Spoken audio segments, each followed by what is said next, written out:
بسم اللہ الرحمن الرحیم نحمد و صلی علی رسول الکریم ما بعد آج ہماری دوسری کلاس ہے ایڈوانس کی اور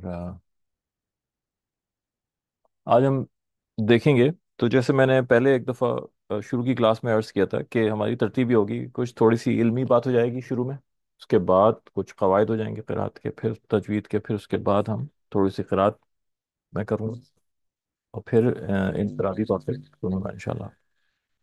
طالبات ہیں جس میں سے تو قرات سبع کے اوپر بات کرتے ہیں. 7 قرات جو ہیں وہ مشہور ہیں، آ، اور وہ مختلف آئمہ جو ہیں، مختلف امام جو ہیں ان کے نام سے مشہور ہیں. ایک امام نافع مدنی رحمۃ اللہ علیہ کی قرات ہے، ایک امام ابن کثیر مکی رحمۃ اللہ علیہ کی قرات ہے، پھر امام ابو عمر بصری جو بصرہ کے تھے ان کی قرات ہے. امام نافع مدنی مدینہ کے تھے، امام ابن کثیر مکہ کے تھے. یہ ابن کثیر الگ ہیں اور وہ ابن کثیر الگ ہیں. جو تفسیر ابن کثیر جن کی مشہور ہے وہ الگ ابن کثیر ہیں اور یہ الگ ہیں. امام ابن عامر شامی یہ شام کے تھے، ان کی ایک قرات مشہور ہے. امام عاصم کوفی رحمۃ اللہ علیہ جو کوفہ کے تھے، ان کی قرات مشہور ہے. امام حمزہ کوفی رحمۃ اللہ علیہ یہ بھی کوفہ کے تھے، عراق، ان کی بھی قرات مشہور ہے. اور ساتویں امام کسائی کوفی رحمہ اللہ یہ بھی کوفہ کے تھے. تو یہ 7 قراتیں سبع کہلاتی ہیں. سبع کا مطلب ہوتا ہے 7. اور اس میں تھوڑا سا مختلف انداز میں پڑھنا ہوتا ہے. یہ سب نبی پاک صلی اللہ علیہ وسلم سے ثابت ہیں. آپ صلی اللہ علیہ وسلم نے سب پڑھ کے سنایا اور اس طرح پڑھ کے بتایا.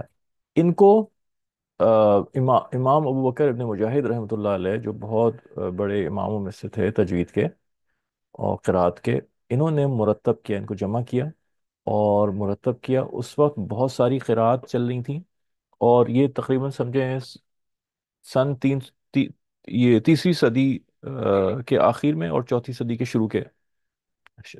ہجری کے شروع کے علماء میں سے ہیں، قراء میں سے ہیں. تو ان بہت ساری قراتوں میں انہوں نے محسوس کیا کہ کچھ ایسی بھی ہیں جو سند کے لحاظ سے مضبوط نہیں ہیں، کمزور ہیں، ضعیف ہیں، وہ بھی لوگوں میں رائج ہو گئی ہیں. کچھ غلط بھی باتیں چلنی شروع ہو گئی ہیں. تو انہوں نے، اللہ پاک نے ان سے کام لیا. انہوں نے پھر جو مشہور اور مستند اور اوتھینٹک قرات تھیں نبی پاک صلی اللہ علیہ وسلم سے جو ثابت تھیں، ان کو انہوں نے جمع کیا اور ایک کتاب میں، اور وہ 7 قراتیں انہوں نے چنی. اور اس ترتیب سے، یہ کوئی ترتیب خاص متعین نہیں ہے لیکن عام طور سے اسی ترتیب سے لکھا جاتا ہے. لیکن اس سے مراد یہ نہیں ہے کہ پہلے نمبر دوسرے نمبر والا پہلے نمبر سے کم ہے. یہ سب برابر کی مستند ہیں، اور انہوں نے ان کو 7 کو جمع کیا اور اس سے یہ مشہور ہوئی قرات سبع کے حوالے سے. انہوں نے قرات کو چننے میں انہوں نے 3 اصول قائم کیے اپنے. ایک تو سند متواترہ سے ثابت ہوں. متواتر کہتے ہیں کہ اتنی بڑی تعداد میں لوگ اس کو روایت کریں اور لوگ اس کے بارے میں کہیں کہ جس کے بارے میں غلطی کا امکان نہ رہے. دیکھیں، جو بھی خبر پہنچتی ہے نا ہمیں، حدیث کو بھی خبر بھی کہتے ہیں. آپ میں سے جنہوں نے اصول حدیث کا لیا ہوگا کورس، وہ ان باتوں سے واقف ہوں گے. تو حدیث کے لیے خبر کا لفظ بھی آتا ہے، حدیث بھی خبر ہوتی ہے. جو بھی خبر آتی ہے ہم تک پہنچتی ہے کسی نہ کسی واقعے کے متعلق جو نبی پاک صلی اللہ علیہ وسلم کے زمانے میں ہوا ہو، آپ صلی اللہ علیہ وسلم سے ثابت ہو یا صحابہ سے ثابت ہو، اس خبر کے اندر 2 پاسبلٹیز ہو سکتی ہیں، 2 امکانات ہو سکتے ہیں. ایک تو یہ کہ جو ہم تک خبر پہنچانے والا ہے نا، تو ایک چین بنتی ہے صنعت کی، نریشنز کی، کہ کہ اس نے فلاں، میں نے فلاں سے سنا، فلاں نے فلاں سے سنا، فلاں نے فلاں سے سنا، فلاں سے سنا، پھر صحابی کی بات آتی ہے، انہوں نے صحابی سے سنا، اور پھر صحابی نے نبی پاک صلی اللہ علیہ وسلم سے سنا. ٹھیک ہے نا؟ تو یہ چلتا ہے، یعنی کہ تابعی سے سنا، پھر صحابی سے سنا، پھر نبی پاک صلی اللہ علیہ وسلم. اور جیسے جیسے زمانہ دور ہوتا چلا جائے گا وہ چین بڑھتی چلی جائے گی. تو جیسے امام ابو حنیفہ رحمۃ اللہ علیہ نے جو حدیثیں لیں ان کے زمانے میں وہ تابعی تھے خود، تو ان کی حدیثیں زیادہ سے زیادہ 2 یا 3 اس میں راوی ہوتے تھے. یا تو انہوں نے کسی صحابی سے سنی اور صحابی نے نبی صلی اللہ علیہ وسلم سے سنی، تو ایک ہی راوی ہو گیا بیچ میں. یا انہوں نے کسی تابعی سے سنی، اس نے کسی صحابی سے سنی، اور اس نے کسی سے سن لی. تو زیادہ تر امام ابو حنیفہ رحمۃ اللہ علیہ نے جو حدیثیں لی ہیں وہ 2 یا 3 یا 4 راوی اس طرح سے ہوئے، تو بہت مضبوط حدیث کہلاتی ہے وہ. اور امام بخاری رحمۃ اللہ علیہ تک پہنچتے پہنچتے دوری آ گئی تھی، زمانہ گزر گیا تھا. تو امام بخاری رحمۃ اللہ علیہ کی حدیثوں میں کئی کئی راوی ہوتے ہیں اس کے اندر. تو وہ سند کے اعتبار سے وہ بھی صحیح کہلاتی ہے. لیکن امام ابو حنیفہ کی جو جتنے کم راوی ہوں گے نا، امام ابو حنیفہ نے جن حدیثوں سے استدلال کیا وہ کہیں زیادہ مضبوط تھی امام بخاری کے مقابلے میں. اور اس طرح کی حدیثیں امام بخاری کی کتاب میں صرف جو ہے وہ 8 10 12 حدیثیں ہوتی ہیں جن کو سلسلۃ الذہب کہا جاتا ہے، سونے کی زنجیریں، اتنی کم چھوٹی صنعت کے ساتھ. تو تو دو پاسبلٹیز ہوتی ہیں جب بھی کوئی خبر ہم تک پہنچتی ہے نبی پاک صلی اللہ علیہ وسلم کے بارے میں یا صحابہ کے بارے میں، کہ یا تو میں سے جو جتنے بھی راوی ہیں جو اس کو خبر کو آگے پہنچاتے ہیں اس کو راوی کہتے ہیں، روایت کرنے والے. تو یا تو راوی جو ہے وہ سچا ہوگا یا جھوٹا ہوگا، یا کیا کہتے ہیں، یا اس سے کوئی غلطی یا بھول ہو سکتی ہے. ٹھیک ہے نا؟ اگر سچا ہے تو کوئی مسئلہ ہی نہیں ہے. یا اس سے اگر وہ نہیں ہے تو اب اس میں غلطی کا کیا امکان ہو سکتا ہے؟ یا تو اس نے جان بوجھ کے غلطی کی ہے، یا تو اس صورت میں وہ راوی جھوٹا ہو گیا. اور اگر یہ بات پتہ چل جاتی ہے کہ راوی نے جھوٹ بولا یا اس کی عادت تھی جھوٹ بولنے کی یا یہ متقی پرہیزگار نہیں تھا، وہ روایت جو ہے وہ قابل قبول رہتی ہی نہیں. یا اس بات کا امکان ہو سکتا ہے کہ راوی تھا تو سچا، لیکن وہ اس سے بھول ہو جاتی، ہو سکتا ہے وہ اس کی یادداشت اتنی اچھی نہ ہو، وہ بھول جاتا ہو چیزیں، یا جس عمر میں اس نے روایت کی تھی وہ عمر ایسی تھی کہ اس میں بھولنے لگ گیا تھا وہ. تو یہ ساری باتیں ان کے بارے میں ہوتی ہیں جو تابعی یا تابعین کے بعد کے لوگ ہوتے ہیں. صحابی سے کسی بھی قسم کا جھوٹ توقع ہی نہیں، ہو ہی نہیں سکتا، پاسبل ہی نہیں ہے، اس لیے کہ وہ سارے عادل لوگ تھے، ان جسٹس کرنے والے لوگ تھے. عادل کا لفظ استعمال ہوتا ہے، دیانتدار لوگ تھے، اور یہ ہمارے عقائد میں سے الصحابہ کلهم عدول، صحابہ سارے کے سارے دیانتدار تھے، کوئی جھوٹ نہیں بولنے والا تھا. تو تابعین میں بھی اکثر دیانتدار تھے، اور پھر بعد کے زمانے میں یہ جھوٹ شروع ہو گئی تھی چیزیں. تو ابو بکر ابن مجاہد رحمۃ اللہ نے اس بات کا اہتمام کیا کہ سند متواترہ وہ ہوتی ہے کہ اتنی بڑی تعداد میں لوگ اس کو روایت کریں کہ اس بات کا امکان نہیں ہو کہ اتنے سارے لوگ مختلف جگہوں سے وہ سارے ایک جھوٹ کیسے بول سکتے ہیں. یہ ہو گئی بات. اور اس بات کا بھی امکان نہ ہو کہ اتنے سارے لوگ یہ ایک ہی غلطی کر رہے ہیں، سارے سب نے ایک ہی غلطی کی، تو غلطی کا امکان بھی ختم ہو گیا اور جھوٹ کا امکان بھی ختم ہو گیا. وہ ایسی سند جو ہے، وہ ایسی حدیث جو آتی ہے، ایسی خبر جو آتی ہے، ایسی روایت جو ہم تک پہنچتی ہے جس کی سند اتنی کثیر تعداد میں، ہر زمانے میں لوگ بڑی بڑی تعداد میں، یعنی کہ صحابہ سے شروع ہوتا تھا، صحابہ کے اندر 8 10 12 صحابہ اگر روایت کر رہے ہیں تو یہ بڑی کثیر تعداد ہو گئی. اور پھر تابعین کے اندر اور بڑھ جائے گی، پھر تبع تابعین میں اور تعداد بڑھ جائے گی، پھر تو یہ ایسی سند متواترہ کہلاتی ہے، یہ مضبوط ترین ہوتی ہے. اور اس کا کوئی اگر انکار کر دے تو وہ اسلام سے بھی نکل سکتا ہے. تو ابن مجاہد رحمۃ اللہ علیہ نے اس بات کا اہتمام کیا کہ جو ان کو قرات مل رہی ہے، جو پڑھنے کا طریقہ ان تک پہنچا ہے، اور پہنچانے والا کہتا ہے کہ نبی پاک صلی اللہ علیہ وسلم نے اس طرح سکھایا، تو وہ سند متواترہ سے ثابت ہونا چاہیے. اتنی بڑی تعداد لوگوں کی ہر زمانے میں اس کو پڑھتی آ رہی ہو کہ امکان نہ ہو کہ کسی سے کوئی غلطی ہوئی ہے، امکان نہ ہو کہ کسی نے کوئی جھوٹ ملایا اس کے اندر. ایک بات ہی ہو گئی. دوسرا اصول انہوں نے یہ بنایا کہ عربی لغت کے، عربی زبان کے قواعد کے مطابق ہونی چاہیے. ایسا نہ ہو کہ عربی زبان کا قاعدہ کوئی اس میں سے ٹوٹ رہا ہو، تو اس کا مطلب ہے یہ کہ کہیں کسی نے گڑبڑ کی ہے. تیسری بات کہ مصحف عثمانی کے مطابق حضرت عثمان رضی اللہ تعالیٰ عنہ نے اپنے زمانے میں قرآن کریم کو ایک خاص طریقے سے، خاص سٹائل سے لکھوایا تھا. اس کو مصحف عثمانی کہتے ہیں. کہ اب اور اس کے بعد سے اس پہ اجماع ہو گیا کہ اب اس طریقے سے ہٹ کے لکھا نہیں جائے گا کوئی. جس طرح مثال کے طور پہ رحمان ہے، رحمان بسم اللہ الرحمن الرحیم میں رحمان را ح میم اور نون ملا کے لکھتے ہیں، اور میم کے اوپر ایک چھوٹا سا کھڑا زبر لگا دیتے ہیں. اور ایک طریقہ یہ ہو گیا رحمان کا. ایک طریقہ یہ بھی ہو سکتا ہے رحمان لکھنے کا کہ میم کے بعد الف ملا دیا جائے اور نون الگ کر دیا جائے. تو کہیں پہ ایسا ملے گا لکھا ہوا، کہیں پہ ویسا ملے گا. جہاں جس طرح لکھوایا وہاں پہ اسی طرح لکھنا ہوگا، اور اس طریقے سے ہٹ کے لکھنا جائز نہیں ہے. امت کا اس کے اوپر اجماع ہو گیا، امت کے علماء نے اس کے اوپر اجماع کر لیا صحابہ کے زمانے سے. تو اس کو خط عثمانی کہتے ہیں، کہ لکھنے کا وہ سٹائل کہ اب قرآن کا ایک ایک لفظ بھی اسی طرح لکھا جائے گا جس طرح سے حضرت عثمان رضی اللہ تعالیٰ عنہ نے لکھوایا.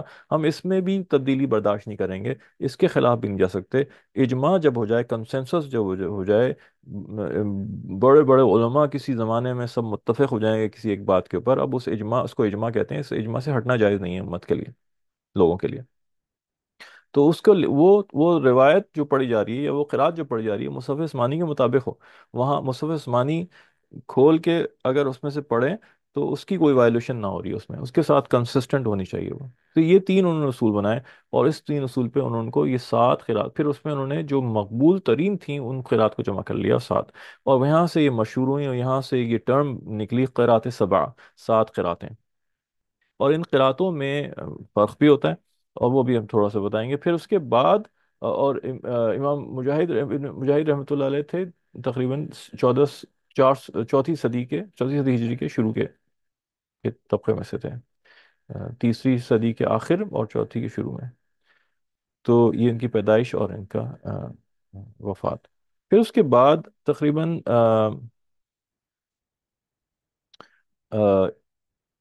تقریباً 7ویں اور 8ویں صدی میں امام ابن الجزری رحمۃ اللہ علیہ، یہ بھی تجوید و قرات کے بڑے امام تھے. انہوں نے اس میں 3 قراتوں کا مزید اضافہ کیا. امام ابو جعفر مدنی جو مدینہ کے تھے رحمۃ اللہ علیہ، ان کی قرات. امام یعقوب حضرمی جو بصرہ کے تھے، ان کی قرات. اور امام خلف رحمۃ اللہ علیہ کوفی جو کوفہ کے عراق کے تھے، ان کی قرات. یہ 3 قراتیں بھی امام الجزری رحمۃ اللہ علیہ نے فرمایا کہ یہ تین بھی اب ابن مجاہد رحمۃ اللہ علیہ کی اصولوں پہ پوری اترتی ہیں، تو یہ بھی متواتر ہوئیں اور ان کو بھی اس میں شامل ہونا چاہیے. اس زمانے میں یہ اتنی ابن مجاہد رحمۃ اللہ علیہ جس زمانے میں مرتب کرے تھے اس میں یہ اتنی مقبول نہیں تھی، تو انہوں نے اس میں سے جو 7 مقبول ترین تھیں وہ لے لی. ابن جزری رحمۃ اللہ علیہ کے زمانے تک پہنچتے پہنچتے یہ بھی مقبولیت اختیار کر گئیں، اور تھیں یہ بھی متواترہ اور سارے اس کے مطابق. تو ابن جزری رحمۃ اللہ علیہ نے ان کو بھی 3 میں شامل کر لیا. لیکن ان کا مقام باقی 7 سے کم ہو گیا، کم ہے، کم سمجھا جاتا ہے، لیکن ہیں یہ ساری ساری 10 کے مطابق. تو پھر 7 قرات کے بجائے، پہلے 7 قرات مشہور تھیں 7، تو یہ 3 اور شامل ہو گئیں، تو اب 10 قرات 10 ہو گئیں. تو ان کو قرات عشرہ بھی کہتے ہیں، اور ان کو بعض دفعہ 7 عشرہ بھی کہتے ہیں، یعنی کہ 7 وہ جو پہلے جمع ہوئی تھیں اور 3 مل کے 10 ہو گئیں، اور 10 وہ جو بعد میں ٹوٹل کاؤنٹ ہوا 7 عشرہ. ٹھیک ہے، یہ 17 نہیں بنے گا 7 عشرہ، یہ بلکہ 7 اور 10 الگ الگ ہیں. تو یہ 7 عشرہ قرات مشروع ہو گئیں، اور اس کے اوپر جو ہے وہ امت میں اتفاق ہو گیا اور اجماع ہو گیا. ان 10 کی 10 قراتوں کو کا ماننا بھی ضروری ہے. جو بھی چیز اجماع سے ثابت ہو جائے اور سند متواتر سے ثابت ہو جائے اس کا انکار نہیں کیا جا سکتا. اگر کوئی اس کا انکار کرے گا، جی یہ کہاں سے ثابت ہے، یہ کوئی ثابت نہیں ہے، میں تو نہیں مانتا اتنی ساری قراتیں اور یہ وہ، تو وہ آدمی گمراہ کہلائے گا. ٹھیک ہے، اجماعی امت کے کسی بھی چیز پہ امت کے بڑے بڑے علماء نے کسی زمانے میں اجماع کر لیا ہو، کنسنسس کر لیا ہو، متفق ہو گئے ہو سب اس بات کے اوپر، اس سے انکار کرنے والا شخص اجماع کا انکار کرنے والا ہوگا اور گمراہ سمجھا جائے گا. تو یہ اس کے اوپر امت میں ہمیشہ سے یہ چیزیں چل رہی ہیں، اور نبی پاک صلی اللہ علیہ وسلم نے اتنے طریقوں سے پڑھنا سکھایا. ٹھیک ہے. اچھا، پھر یہ تو قاری ہو گئے، قاری امام نافع، قاری امام ابن کثیر، قاری امام ابو یہ سارے قرات ان کے نام سے منسوب ہوتی ہے. ٹھیک، قاری عاصم کوفی. اس کے بعد ہر ایک سے مزید بہت سی روایتیں ثابت ہیں، یعنی کہ انہوں نے بھی جو آگے اپنی پہنچائیں وہ بھی اور کئی کئی ویریشنز پہنچائیں، یعنی کہ وہ ساری ویریشن نبی پاک صلی اللہ علیہ وسلم سے ثابت تھیں. لیکن 2 شاگرد ہر ایک کے مشہور ہوئے، یہ ان کے براہ راست شاگرد تھے. امام نافع مدنی کے قالون اور ورش، امام ابن کثیر مکی کے بزی اور قنبل، امام ابو عمر بصری کے دوری اور سوسی. نام ہے سارے، لوگ تھے، بڑے بڑے قراء تھے یہ. امام ابن عامر شامی کے 2 شاگرد ہشام اور ابن زکوان. امام عاصم کوفی رحمۃ اللہ علیہ کے 2 شاگرد امام شعبہ اور امام حفص. امام حمزہ کوفی کے 2 شاگرد خلف اور خلاد. امام کسائی کوفی کے 2 شاگرد ابو الحارث اور دوری. امام ابو جعفر مدنی کے 2 شاگرد ابن وردان اور ابن جماز. اور امام یعقوب حضرمی کے 2 شاگرد رویش اور روح. اور امام خلف کوفی کے 2 شاگرد اسحاق اور ادریس. ان سے اب یہ امام ہے، ان سے قرات آگے چل رہی ہے، ان کے نام سے قرات جڑی ہوئی ہے. ٹھیک ہے. ان کے شاگردوں نے، کئی شاگرد تھے ان میں سے 2، اور کئی روایتوں انہوں نے بھی مختلف طریقوں سے پڑھایا اور ویریشنز کر کر کے پڑھایا، کہ ہم نے نبی پاک صلی اللہ علیہ وسلم سے ہم تک یہ ساری ویریشنز پہنچی ہیں. اس طرح سے پڑھنے کا طریقہ پہنچا ہے. ان میں سے دو شاگرد بہت مشہور ہو گئے، ہر ایک کے دو، اور ان دو سے جو چیزیں چلتی ہیں اس کو روایت، وہ روایت کہتے ہیں. ٹھیک ہے. تو قراءت امام نافع بروایت قالون، قراءت امام نافع بروایت ورش. اس طرح سے قراءت امام کوفی، امام عاصم کوفی بروایت شعبہ، قراءت امام عاصم بروایت حفص. یعنی کہ قراءت امام عاصم کی روایت کیا اس کو امام شعبہ نے، قراءت امام عاصم کوفی کی روایت کیا امام کوفی سے، روایت امام عاصم سے روایت کیا امام حفص نے. اور ان میں روایتوں میں فرق ہوتا ہے. ٹھیک ہے نا. تو کئی کئی ویریشنس آئیں، ان میں بھی ویریشنس ہوتا ہے، لیکن روایتوں میں آپس میں تھوڑا ویریشن ہوتا ہے، قراتوں میں آپس میں زیادہ ویریشنس ہوتا ہے. ان میں سے ان 10 میں سے زیادہ تر تو جو ہے وہ ایک علم کی حیثیت سے پڑھی اور پڑھائی جاتی ہیں، اور محفل قرات میں ان کو سنایا جاتا ہے اور سیکھی سکھائی جاتی ہیں، تاکہ وہ ایک ٹریڈیشن برقرار رہے. وہ چیز جو نبی پاک صلی اللہ علیہ وسلم سے جو علم پہنچا وہ علم برقرار ہے، وہ علم کھوئے نہ. لیکن بڑی تعداد، زیادہ تر دنیا کے اندر جو چل رہی ہوتی ہیں وہ دو قراتیں چل رہی ہوتی ہیں. امام نافع کی قرات بروایت امام ورش کی روایت سے. یہ شمالی افریقہ یعنی نارتھ افریقہ میں جو کچھ ممالک ہیں نا، موروکو ہو گیا، الجیریا ہو گیا، الجزائر جسے کہتے ہیں، ٹیونس ہو گیا جسے تیونس کہتے ہیں، اور لیبیا، ان ممالک کے اندر یہ امام نافع کی قرات بروایت امام ورش یہ زیادہ چلتی ہے اوروں کے بنسبت، اور نمازوں میں اور مسجدوں میں اسی روایت سے پڑھایا جا رہا ہوتا ہے. اور اس کے علاوہ پوری دنیا کے اندر اللہ تعالیٰ نے امام عاصم کوفی رحمۃ اللہ علیہ جو عراق کے تھے، کوفہ کے تھے، ان کو شرف اور عزت بخشی. اور اس میں سے بھی ان کے جو راوی تھے امام حفص، اس کو اللہ تعالیٰ نے بہت بڑی عزت اور شرف بخشی.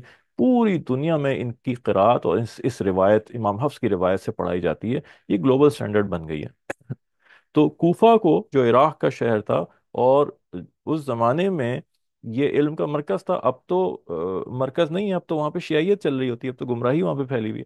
یہ مراکز جو ہوتے ہیں علم کے، یہ وقت کے ساتھ ساتھ بدلتے رہتے ہیں. جب بڑے بڑے لوگ اہل علم حضرات جس جگہ جمع ہو جائیں، وہ پھر مرکز بن جاتا ہے علم کا. وہ جب وہاں سے نقل مکان کوچ کر جائیں، مائگریٹ کر جائیں، یا ان کا انتقال ہو جائے، تو آہستہ آہستہ پھر وہ مرکز کہیں اور شفٹ ہو جاتا ہے جہاں پہ بھی اہل علم ملیں گے. یہ چیز وقت کے ساتھ ساتھ بدلتی رہتی ہے. تو یہ شرف حاصل ہے کوفہ کو. ایک تو فقہ حنفیہ، امام ابو حنیفہ رحمۃ اللہ علیہ، چار ائمہ فقہ جو تھے، امام ابو حنیفہ، امام مالک، امام شافعی اور امام حنبل، اسی ترتیب کے ساتھ. ان میں سب سے پہلے امام اعظم جن کو کہتے ہیں امام ابو حنیفہ رحمۃ اللہ علیہ تھے، جنہوں نے پورے فقہ کی اور کو کمپائل کیا اور بنیاد رکھی اور اصول بنایا اور پورا اس کو ایک سائنس بنایا. تو امام ابو حنیفہ رحمۃ اللہ علیہ کو یہ شرف حاصل ہے، اور کوفہ کے تھے وہ، کہ ان کی فقہ اس وقت چاروں فقہ کے اندر، فقہ حنفیہ، فقہ شافیہ، فقہ مالکیہ، فقہ شافیہ، فقہ حنبلیہ، ان چاروں فقہ میں فقہ حنفیہ ہمیشہ سے، ہر زمانے سے، یعنی کہ دو تہائی امت، یعنی میجورٹی آف دی مسلم امت ہمیشہ سے فقہ حنفیہ پہ چلتی آئی ہے. امام ابو حنیفہ رحمۃ اللہ علیہ کے فتووں پہ انہوں نے عمل کیا ہے، اور ان کے فتووں کو انہوں نے قابل اس کو نمبر 1 پہ رکھا، اور ان کے اصولوں کے اوپر اجتہاد کیا گیا ہے. دو تہائی امت یعنی پوری مسلمان امت اب تک جتنی بھی امام ابو حنیفہ کے رحمۃ اللہ علیہ کے زمانے سے لے لیں، اور اب تک جتنی بھی امت ہو اور لیں، اس کو اگر 3 حصوں میں تقسیم کر دیں، تو 2 حصے امام ابو حنیفہ کی، دو امت کے 2 حصے امام ابو حنیفہ کے فتووں پہ چلتے آئے، ان کی فقہ پہ عمل کرتے ہوئے آئے ہیں، اور حنفی اپنے آپ کو کہلاتے ہیں. اور باقی ائمہ کے تھوڑے تھوڑے تھوڑے تھوڑے لوگ ان کے فالو کرنے والے ہیں. دوسرے نمبر پہ امام مالک کا فقہ جو ہے افریقہ میں چلتا ہے، اور پھر امام شافعی، اور بہت تھوڑے جگہوں پہ امام شافعی کا ہے، اور امام حنبل کا تو صرف جو ہے وہ سعودیہ میں گنتی کے کچھ لوگ ہیں جو کر رہے ہوتے ہیں. اب وہ بھی بہت کم رہ گیا، نہ ہونے کے برابر. تو جس طرح سے یہ کوفہ کو ایک سعادت ملی ہے بہت بڑی. اور جس طرح سے یہ چاروں فقہ کے اوپر اجماع بھی تقریباً 400 صدی کے اندر ہوا، چوتھی صدی ہجری میں ہوا تقریباً، کہ اب ان 4 فقہ کے علاوہ ہم 5واں فقہ کسی کو نہیں مانیں گے. اگر کوئی ان 4 فقہ کے اندر اور میں نہیں رہ کے عمل کرتا اللہ کے حکموں پہ اور شریعت کے اوپر، تو اس کو ہم گمراہ کہیں گے. اور یہ 4 فقہ قرآن اور سنت سے حکموں کو نکالنے کا ہی طریقہ ہے، اور مستند طریقہ ہے کہ نبی پاک صلی اللہ علیہ وسلم سے ہم تک حکم کس ذریعے سے پہنچے، ان چار طریقوں سے پہنچے۔ اسی طرح سے یہ 10 قراتیں جو ہیں یہ بھی متواتر ہیں، اس کے علاوہ کوئی 11ویں لے کر آ جائے گا تو ہم اس کو کہیں گے کہ اب یہ جو ہے یہ متواتر نہیں ہے، اور اس کو ہم اوتھینٹک نہیں مانتے، اب اس پہ عمل کرنا گمراہی ہے، ان 10 کے علاوہ ہم کسی کو نہیں مانیں گے۔ اور پھر ان 10 کے دو دو راوی ہیں ہر ایک سے، تو دو دو سٹائلز ہمیں ملے میں قرات کے، تو گویا ہمارے پاس 20 طریقے سے ریسیٹیشنز ہو گئیں، 20 طریقے سے پڑھنے کے طریقے ہو گئے۔ تو یہ 20 کے 20 طریقے نبی پاک صلی اللہ علیہ وسلم نے، ان میں جو ویریشنز ہیں وہ نبی پاک صلی اللہ علیہ وسلم نے ہمیں سکھائیں، اور وہاں تک یہاں تک ہمیں پہنچی۔ اور نبی پاک صلی اللہ علیہ وسلم سے یہ ثابت ہے کہ اللہ سبحانہ تعالیٰ نے کیونکہ عرب کے مختلف قبائل تھے، اور مختلف قبائل کے پڑھنے کے انداز اور عربی کے تھوڑا انداز تھوڑے تھوڑے فرق تھے۔ نبی پاک صلی اللہ علیہ وسلم امت کے اوپر رحمت چاہتے تھے، آپ صلی اللہ علیہ وسلم نے اللہ سے درخواست کی، یا اللہ میری امت کے لیے آسانی پیدا فرما۔ اللہ پاک نے کہا ایک ایک طریقہ سے قرآن پڑھانا ہے اپنی امت کو، بس ایک طریقے سے پڑھاؤ۔ نبی پاک صلی اللہ علیہ وسلم کو، یا اللہ اور فلیکسیبلٹی دے دیں، اچھا اتنا اور کر لو، اچھا اتنا، یہاں تک کہ یہ 20 طریقے اور اس سے بھی زیادہ طریقے یہ اللہ نے اجازت دی کہ اچھا ان ویریشنس کے ساتھ پڑھانے کی اجازت ہمیں تمہیں دے رہے ہیں۔ تو یہ امت کے لیے فلیکسیبلٹی ہے۔ تو اس وقت پوری دنیا میں نماز میں، مسجدوں میں جو عام طور پہ جو لوگ پڑھ رہے ہیں، تلاوت کرتے ہیں گھروں میں، وہ سب سے زیادہ گلوبل سٹینڈرڈ تو قرات امام عاصم بروایت امام حفص یہ چل رہی ہوتی ہے، یہ سعادت ملی ہوئی ہے۔ اور شمالی نارتھ افریقہ کے کچھ ممالک کے اندر ورش چل رہی ہوتی ہے، اور اب وہاں پہ بھی امام عاصم اور روایت حفص جو ہے وہ آہستہ آہستہ آتی جا رہی ہے، کیونکہ وہ گلوبل سٹینڈرڈ بن چکا ہے۔ اب یہاں 3 چیزیں آ جاتی ہیں، قرات، روایت اور طریق، ان میں فرق ہوتا ہے۔ قرات قاری کے نام سے مشہور ہوتی ہے، تو امام عاصم قاری ہیں، امام نافع قاری، تو ان کے نام سے اس کو قرات کہیں گے۔ ان کے جو شاگرد ہیں، جب وہ شاگرد روایت کرتے ہیں تو وہ اس کو روایت کہتے ہیں۔ اور ان شاگرد کے جو شاگرد ہوں گے وہ جب روایت کریں گے تو اس کو طریق کہتے ہیں۔ طریق کا مطلب راستہ بھی ہوتا ہے، اور اس کی جمع طرق ہوتا ہے۔ تو قرات، روایت اور طریق، جیسے قرات عاصم روایت شعبہ طریق یحییٰ ابن آدم، امام عاصم کے شاگرد امام شعبہ تھے، امام شعبہ کے شاگرد یحییٰ ابن آدم تھے۔ تو امام شعبہ نے امام عاصم سے جو جو سیکھا وہ روایت کیا، پھر یحییٰ ابن آدم نے امام شعبہ سے جو سیکھا اس میں روایت کیا، اور اس میں ویریشنز اس کے اندر بھی آ جاتی ہیں۔ اسی طرح سے قرات عاصم روایت حفص طریق ابو محمد عبید ابن صباح۔ تو یہ ہمارا سند جو ہے وہ یہ سند ہے، کیونکہ ہم قرات عاصم روایت حفص، امام حفص کی روایت سے پڑھتے ہیں، اور امام حفص سے جو طریقہ ہم تک پہنچا وہ امام ابو محمد عبید ابن صباح کے ذریعے سے پہنچا۔ تو قراتوں کے درمیان فرق زیادہ ہوتا ہے، روایتوں کے درمیان فرق اور کم ہو جاتا ہے، اور تاریخ کے درمیان فرق تو بہت ہی تھوڑا رہ جاتا ہے۔ یعنی کہ تاریخ کے اندر فرق صرف اتنا ہوگا کہ کہیں پہ مت کے کھینچنے کی مقدار ایک کہتا ہے کہ زیادہ اچھی بہتر یہ ہے، اور دوسرے کو کم بہتر کہتا ہے، اور دوسرا کہے گا نہیں زیادہ بہتر یہ ہے، کم بہتر یہ ہے۔ کہیں پہ وقف کروا رہا ہوگا، ایک کہیں پہ کہے گا نہیں وقف کرنا بہتر نہیں ہے۔ بہتر اور کم بہتر کے اس میں فرق آ جاتا ہے، بس اتنا فرق ہوتا ہے، تاریخ میں بہت تھوڑا سا فرق رہ جاتا ہے۔ اور روایتوں کے اندر جو ہے وہ زیادہ فرق ہو جاتا ہے، ابھی میں آپ کو بتاؤں گا بھی انشاءاللہ، اس کو پڑھ کے بھی کہ کیا فرق ہوتا ہے۔ اب یہ اس طرح سے ہر راوی سے بھی بہت سارے طریق اور بہت ساری مائنر مائنر ویریشن ثابت ہیں، لیکن ان کو جو مشہور کیا اور کمپائل کیا، ان طریق کو، ان طرق، جس طریق کی جمع طرق ہوتا ہے، وہ دو آئمہ نے کمپائل کیا، ایک امام شاطبی رحمۃ اللہ علیہ تھے، اور امام الجزری رحمۃ اللہ تھے، اور دونوں بہت مشہور امام گزرے ہیں اور بہت بعد کے گزرے ہیں، اور انہوں نے ان کی سارے جتنے طریق میں ویریشنز تھیں ان کو کمپائل کیا۔ تو اب جتنے بھی طریق ہیں وہ امام شاطبی کے نام سے سمجھے جاتے ہیں یا امام الجزری کے نام سے سمجھے جاتے ہیں۔ تو لہٰذا اب ہمارا بنا قرات عاصم روایت حفص طریقہ شاطبیہ، اور یہی چیز قرات عاصم روایت حفص طریقہ الجزریہ بھی ہے۔ ہم جو اس وقت زیادہ تر دنیا میں جو پڑھایا جاتا ہے وہ طریقہ شاطبیہ پڑھایا جاتا ہے۔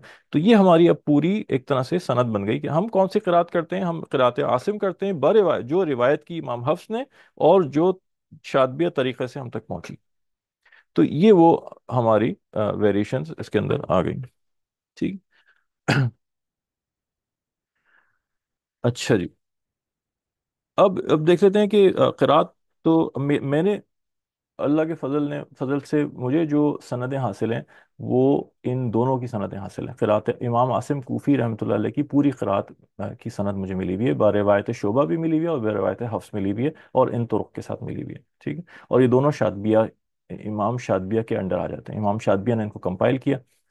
تو امام الجزری کے طرق سے ہمارے یہاں پاکستان میں بر صغیر میں نہیں پڑھایا جاتا. عربوں میں کہیں یہ استعمال ہوتا ہے طرق، لیکن ہمارے یہاں امام شاطبی کا طرق چلتا ہے. تو اچھا جی. اب جیسے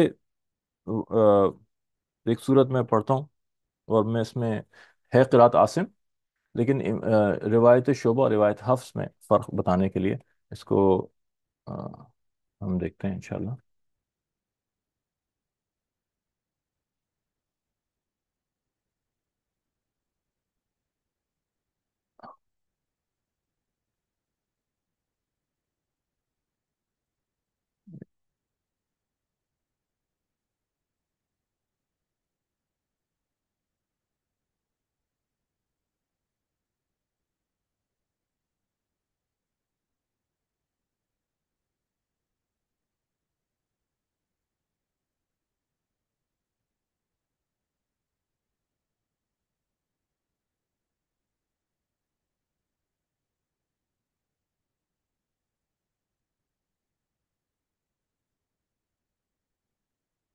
سورہ ہمزہ. اب اس میں دو جگہ پہ، تین جگہ پہ ویریشنس آتی ہیں. اب روایت حفظ کیسے پڑھتی ہیں؟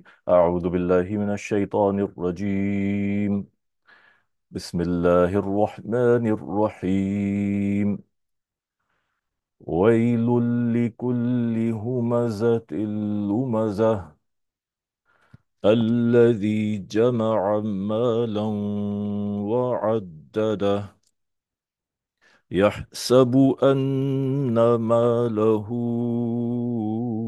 أخلده كلا لينبذن في الحطمة وما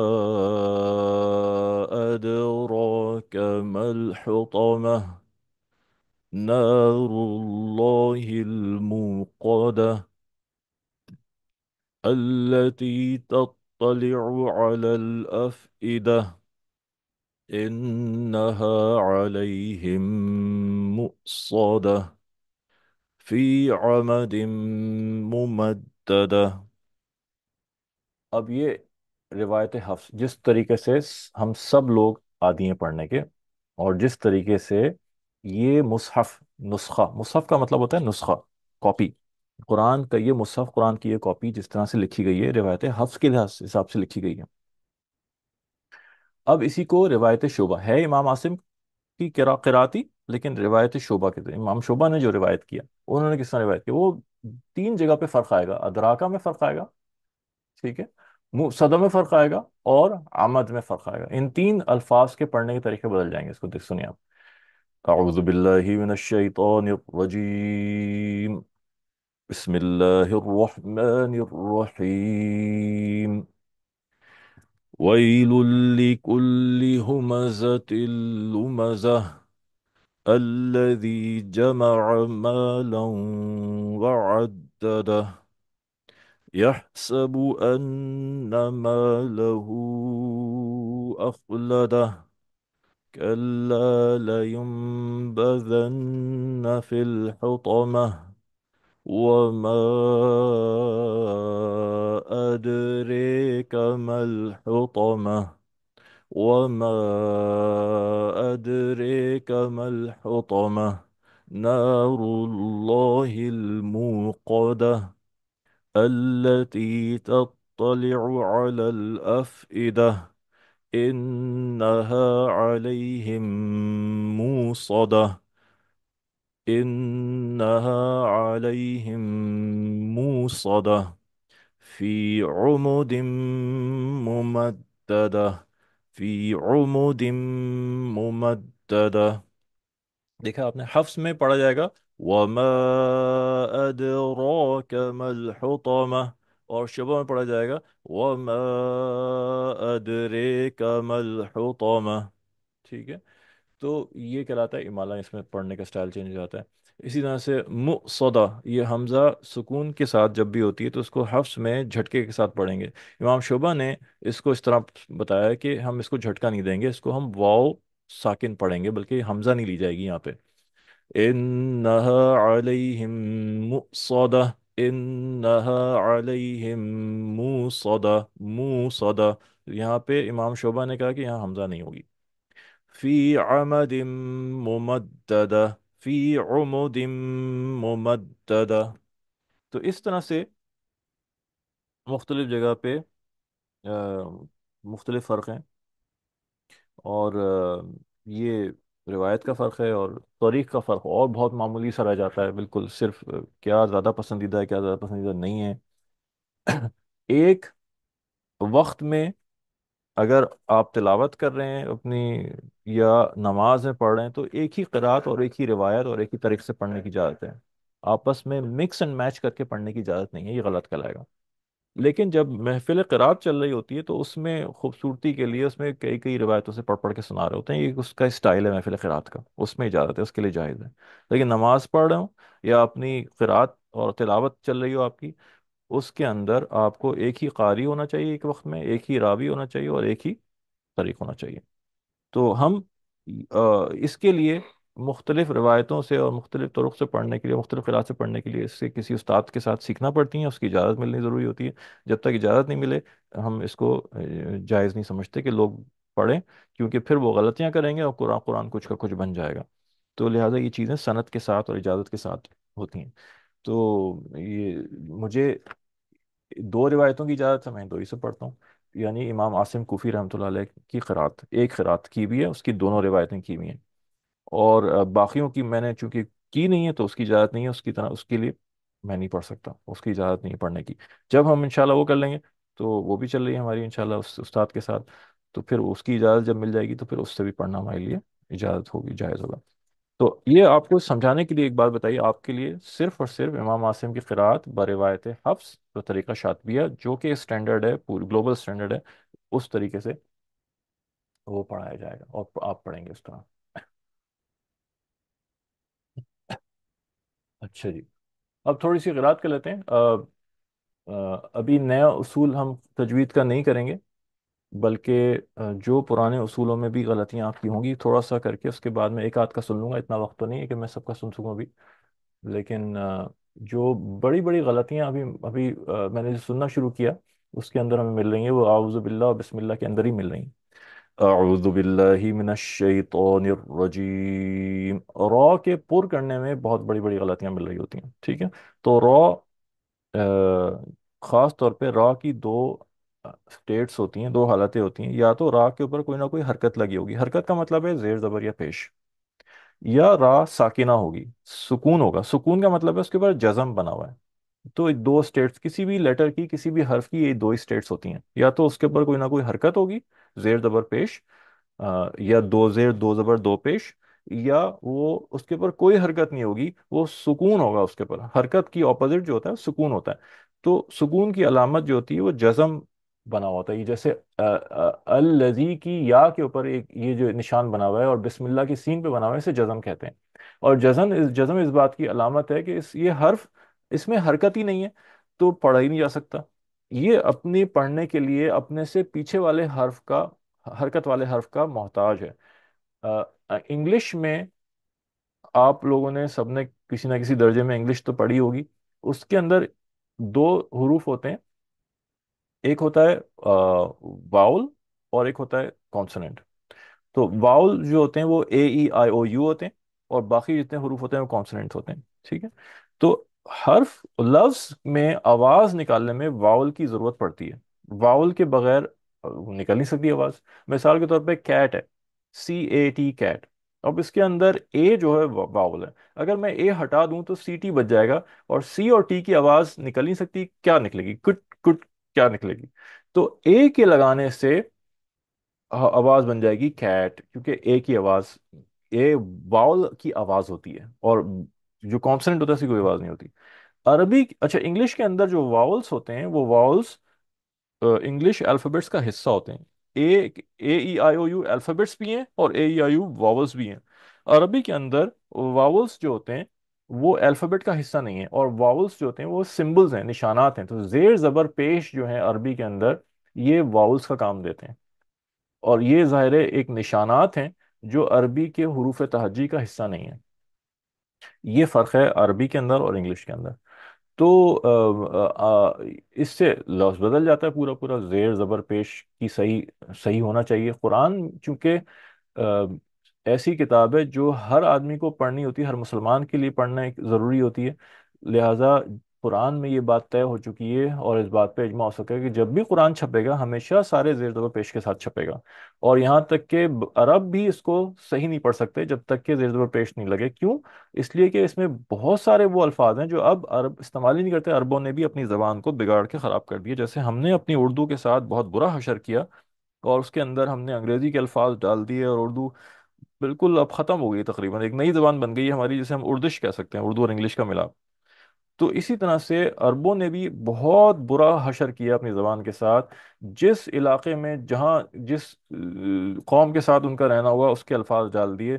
تو آپ یہ لیبیا، لیبنن اور فلسطین اور یہ علاقے جو تھے یہ فرانس کا اثر رہا ہے ان میں.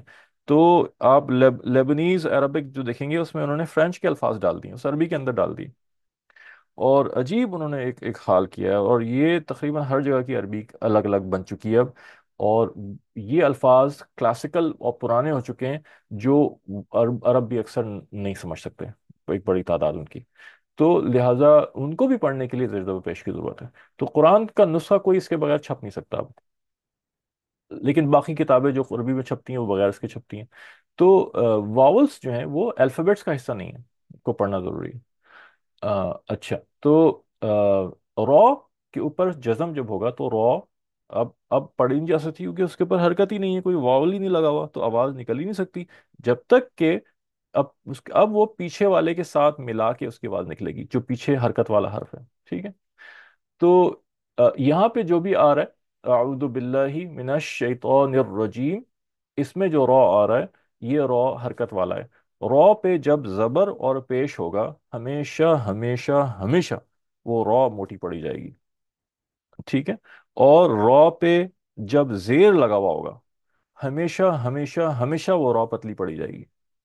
ٹھیک ہے. یہ ہو گیا. اور را، وہ را جس پہ سکون ہے وہ کبھی موٹا پڑا جاتا ہے اور کبھی پتلا پڑا جاتا ہے. اگلی دفعہ اس کے انشاءاللہ قواعد دیکھیں گے کیا ہیں. ابھی ہم اعوذ باللہ میں، تعوذ میں، اس کو تعوذ بھی کہتے ہیں، اور تسمیہ بسم اللہ میں جو را ہیں ان سب کے اوپر زبر لگا ہوا ہے اور یہ موٹی پڑی جائیں گی. ہم موٹا پڑھنے کی مشق کریں اس کو کہ زبان تالو سے اوپر اٹھا کے پیچھے زبان کی جڑ اٹھا کے حروف کو موٹا کیا جاتا ہے. اعوذ باللہ من الشیطان الرجیم، رو رو رو رو رو رو رو نر رجیم. ٹھیک ہے. باریک راہ میں اور موٹی راہ میں فرق صرف جڑ کے اٹھانے کا ہے. مخرج وہی رہے گا، زبان وہیں پہ لگے گی جہاں سے را نکلتی ہے، لیکن ایک باریک میں جڑ نہیں اٹھے گی اور موٹی میں جڑ اٹھ جائے گی. بسم اللہ الرحمن الرحیم. یہ بھرپور مشق اس کی کریں، اور وہ موٹا کرنے کی. اور اسی طرح سے دوسرے جو موٹے حروف ہیں وہ بھی سب جڑ اٹھا کے موٹے ہوتے ہیں. یہ غلطی ایک ہوتی ہے تعوذ اور تسمیہ میں. اور دوسری غلطی جو اکثر میں نے ابھی سنی اور دیکھی ہے وہ یہ کہ رحمان، اللہ کا الف جو کھڑا زبر ہے وہ الف کے برابر ہی ہے. رحمان میں میم پہ جو کھڑا زبر لگا ہوا ہے یہ بھی الف ہی ہے، الف کی شکل ہے. ان کی مقدار کو لوگ بہت بڑا کر دیتے ہیں، لمبا کر دیتے ہیں. اس طرح پڑھ دیتے ہیں بعض دفعہ بسم اللہ الرحمن الرحیم. یہ غلط ہے بالکل. الف کی ایک مقدار ہے، اس مقدار سے زیادہ کھینچنا اس کی خوبصورتی متاثر کرتا ہے اور اس کو غلط کر دیتا ہے. بسم اللہ الرحمن الرحیم. یہ دو غلطیاں ایک تو یہ نظر آتی. ٹھیک ہے. دوسری، اعوذ باللہ کے اندر جو شروع ہو رہا ہے تعوذ وہ حمزہ سے شروع ہو رہا ہے اور پھر اس کے بعد عین آتا ہے. تو کئی لوگ حمزہ اور عین میں فرق نہیں کر پا رہے ہوتے اس کے مخرج میں، اور یا تو عین صحیح نہیں نکالتے اس کے بعد.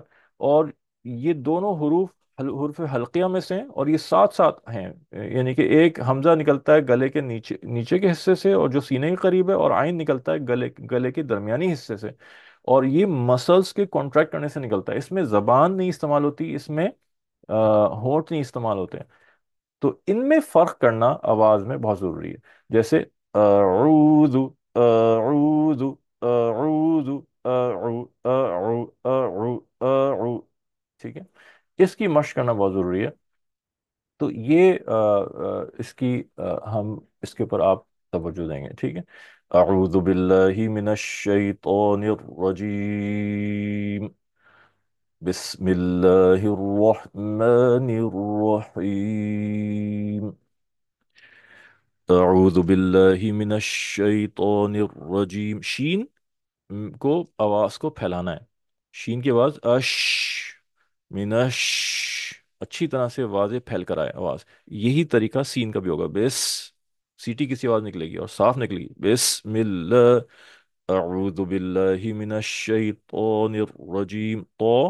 تو بھی موٹا حرف ہے، اس میں بھی زبان کی جڑ اٹھے گی، تو اور ت، تو اور ت، دونوں کی آواز میں فرق ہونا چاہیے، دونوں کا مخرج ایک ہی ہے، لیکن آ، ایک میں جڑ اٹھے گی، ایک میں جڑ نہیں اٹھے گی، اس سے فرق پڑ جائے گا۔ اگر جڑ نہیں اٹھا رہے تو دونوں ایک جیسے بن جائیں گے، جو غلط ہے۔ اعوذ باللہ من الشیطان الرجیم، بسم اللہ الرحمن الرحیم۔ اچھا، اس میں پڑھنے میں جہاں ہم رک رہے ہوتے ہیں نا، اب رک رہے ہیں تو وہاں پہ ہم مت کریں گے، اس کے کچھ اصول ہیں، وہ میں بتاؤں گا، ہو سکتا ہے آپ نے پہلے پڑھے بھی ہوں، دوبارہ ہم اس کا مراجعہ کر لیں گے، ابھی نہیں۔ اب اس کو رکنے کی وجہ سے یہاں پہ بعض جگہ پہ کھینچا جا رہا ہوتا ہے، اور یہ خوبصورتی کی علامت ہے اس کی، ٹھیک ہے؟ اس کھینچنے کے بھی طریقے ہو سکتے ہیں، مثال کے طور پہ آواز کو ویری کرنا، ویریشن لانا اس کے اندر، انٹونیشن جسے کہتے ہیں انگلش کے اندر، اس ویریشن سے خوبصورتی آتی ہے۔ اعوذ باللہ من الشیطان الرجیم، یہ میں نے فلیٹ پڑھا، بسم اللہ الرحمن الرحیم۔ اب یہاں پہ میں نے آواز میں ویریشنز لایا ہوں، انٹونیشنز لایا ہوں، تبدیلی لایا ہوں، اس سے خوبصورتی پیدا ہوتی ہے۔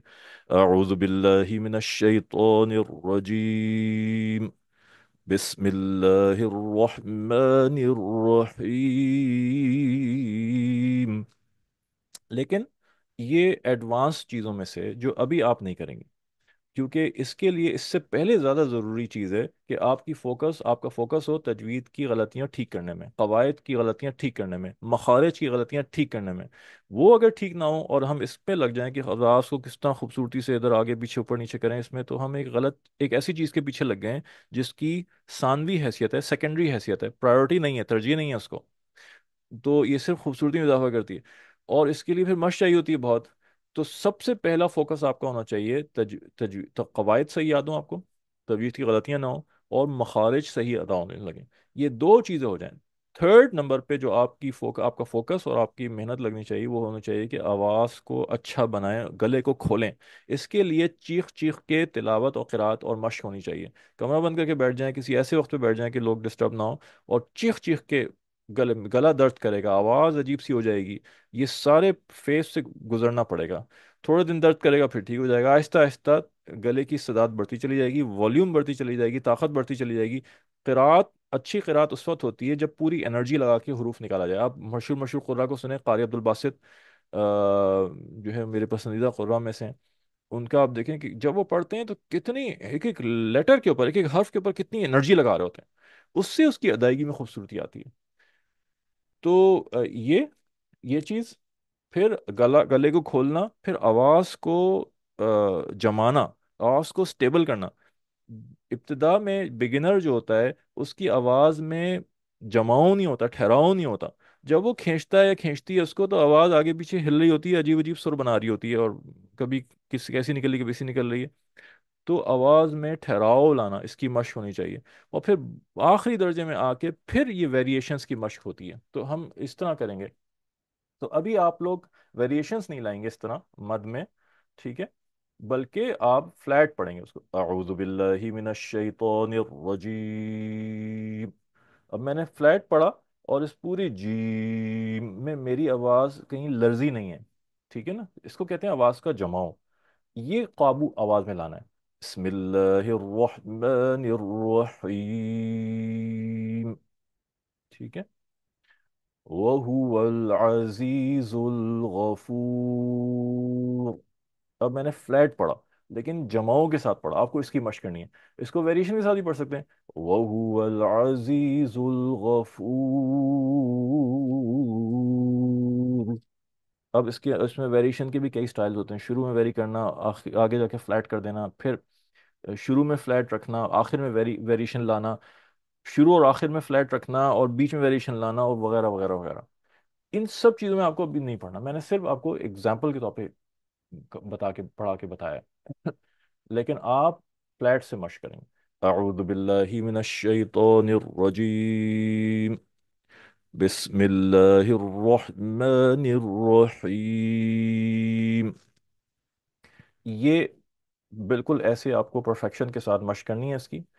کوئی حرف نہ اپنی ضرورت سے زیادہ کھینچے، نہ کم کھینچے، نہ زیادہ کھینچے.